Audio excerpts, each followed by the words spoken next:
I'm Austin Admire, and this is my bike. Starting off with my bar ends. I got the Odyssey par ends, it's plastic.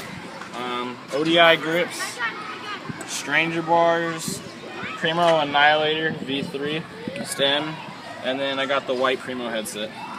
I got the Sunday Morning 2.1 forks. I got an Odyssey Aerospace laced to the Primo N4L hub with some Primo hub guards and shadow pegs. And then I got the Fit TA tires in 2.4. Got the Daily Guide sprocket in 25 tooth. Sunday Sacred cranks in chrome. Just Odyssey PC pedals. KMC chain. I broke my half link, so I'm running that. I got a Sunday bottom bracket, but I got an Animal dust cap on it for some reason. And then yeah, I have the Colt DAC signature seat. Animal seat posts. And then a Sunday seat clamp. I have a stock Fit back rim right now. It has a Primo driver side hub guard, just 2 more shadow pegs, and then I have the Fit TA and 2.4 in the back too.